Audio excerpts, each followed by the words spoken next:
नमक मजदूरों की ये पहली कहानी नहीं है और न ही अंतिम। जब तक पानी है तब तक नमक है और इसकी कहानियां हैं। जब आप इस लाइन को पढ़ रहे हैं, आपके शरीर में भी लगभग 200 ग्राम नमक है। रोज लगभग 8 से 10 ग्राम यानी 2 चम्मच नमक आप जब खाते हैं तो सोचा है कि ये नमक बनता कैसे है और इसे बनाने वाले लोग किस हाल में जी रहे हैं।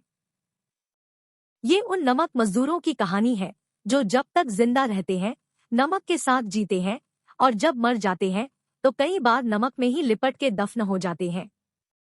इन कुछ नमक मजदूरों का पूरा शरीर चिता में जल जाता है पर वो सख्त हो चुके पैर कई बार नहीं जल पाते हैं, जिससे नंगे पैर सालों साल चलकर वो आपके लिए नमक बनाते हैं। गुजरात का कच्छ इसी नमक की खेती के लिए दुनिया भर में जाना जाता है। कच्छ के नक्शे को उल्टा करे तो एक कछुए जैसी आकृति दिखती है।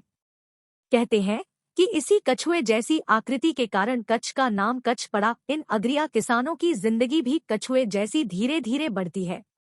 सिर्फ एक लक्ष्य लिए, नमक।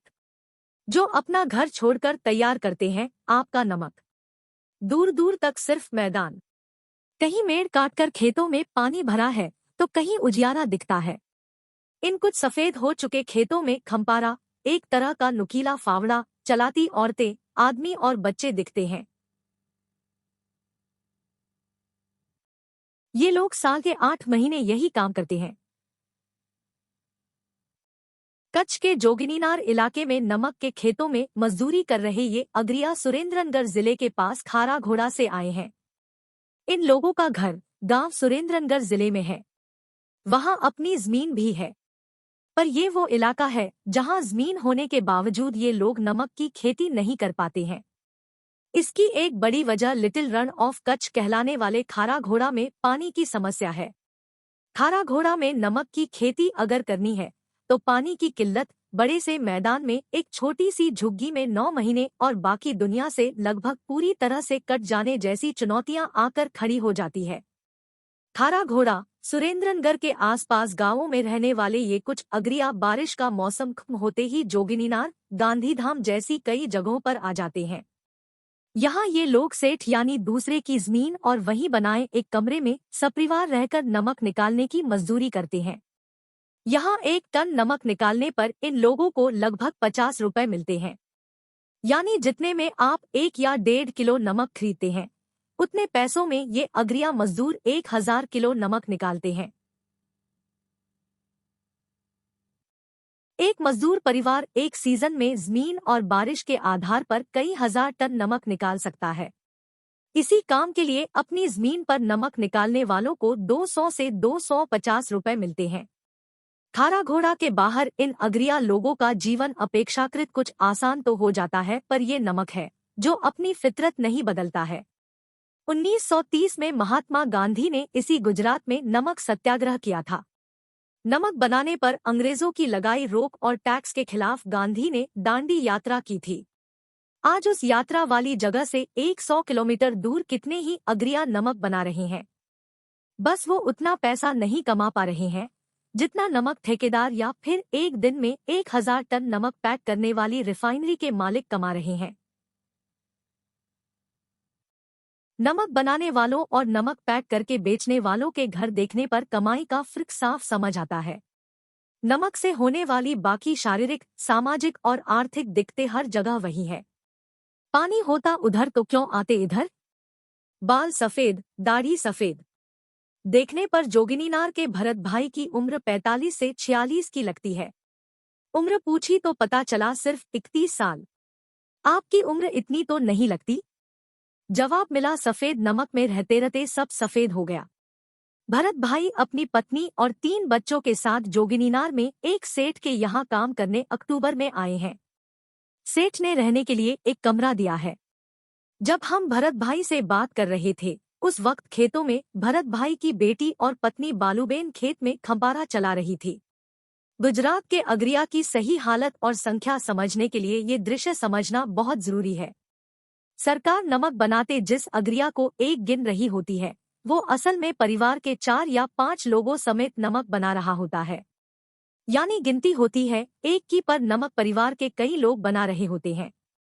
भरत भाई खारा घोड़ा में रुककर ही अपनी जमीन पर नमक क्यों नहीं बनाया? भरत भाई बोले, उधर पानी होता तो इधर क्यों ही आवे? उधर दिक्कत है तो ही तो आते हैं, ना इधर। सेठ रोज पैसा देता है और बाद में जब पूरा पैसा देता है तो जो एडवांस देता है वो काट लेता है। भरत भाई की पत्नी बालूबेन से जब बात करनी चाहिए तो वो हंसने लगी। बोली, इससे बात करो ना, ये बोलेगा मैं क्या बोलूं।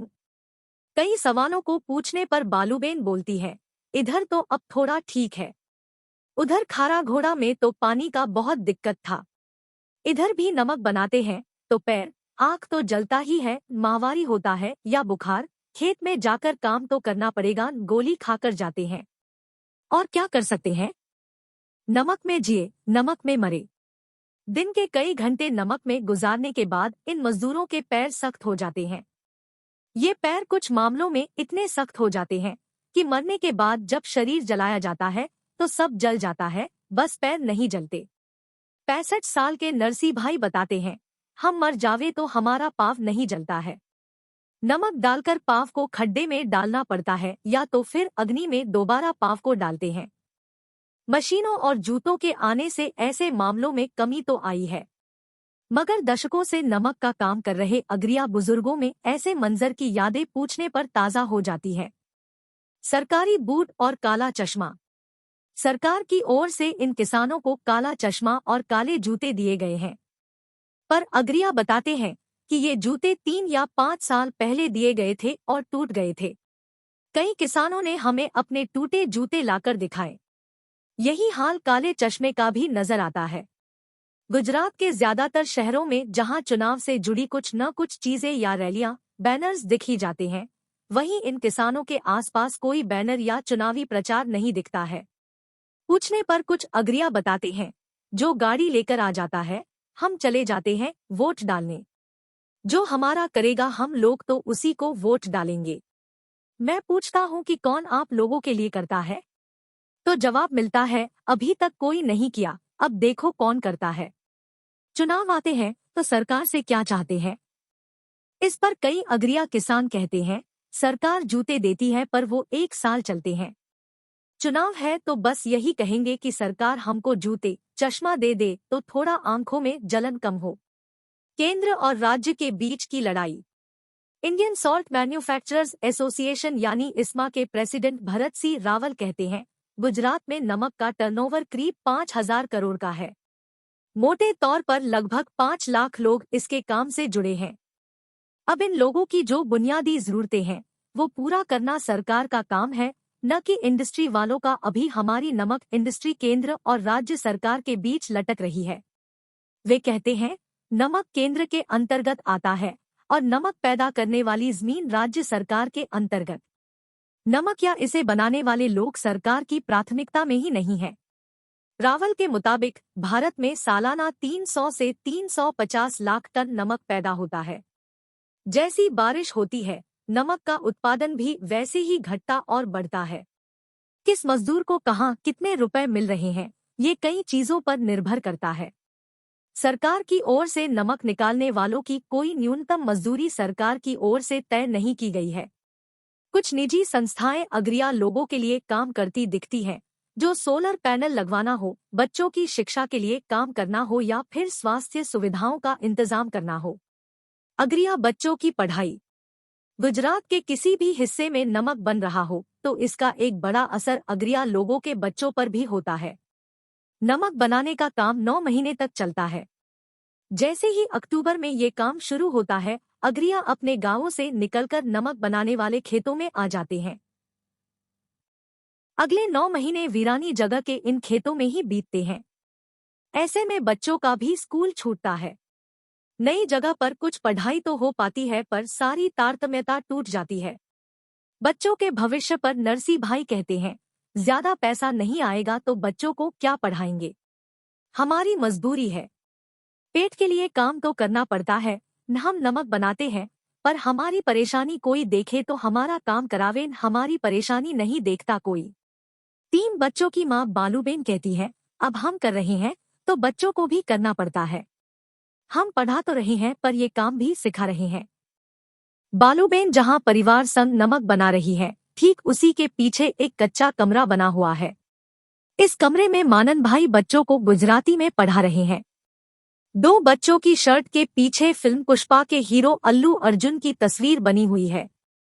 मैंने पूछा कि कोई डायलॉग आता है क्या? हाथों को ठुड्डी के नीचे लगाकर ये बच्चे साथ में बोलते हैं, झुकेगा नहीं। मगर ये रील नहीं, रियल लाइफ है, जहां जरूरतें हर उम्र के लोगों को झुका देती है। इन बच्चों की पीढ़ियां बाल मजदूरी कानून को धता बताते हुए नमक के खेतों में झुककर काम करती आ रही है। हमें इन नमक के खेतों में कई ऐसे लोग मिले जिनके हाथ पैरों पर नमक का असर साफ देखा जा सकता है। ऐसे में इन अग्रिया लोगों को सेहत से जुड़े क्या खतरे हैं और अग्रिया लोगों से जुड़ी दिक्कतों का समाधान क्या है? अग्रिया मजदूरों के साथ काम कर चुके डॉक्टर राजेश महेश्वरी से हमने यही समझने की कोशिश की। हम जब नमक के इन खेतों से लौट रहे थे, तब स्कूल से बच्चे निकलकर घरों और नमक के खेतों की ओर लौट रहे थे। हजारों अग्रिया लोगों की जिंदगी पास से देखे तो मन सवाल पूछता है कि देश ने जिसका बनाया नमक खाया, उसने आखिर क्या पाया?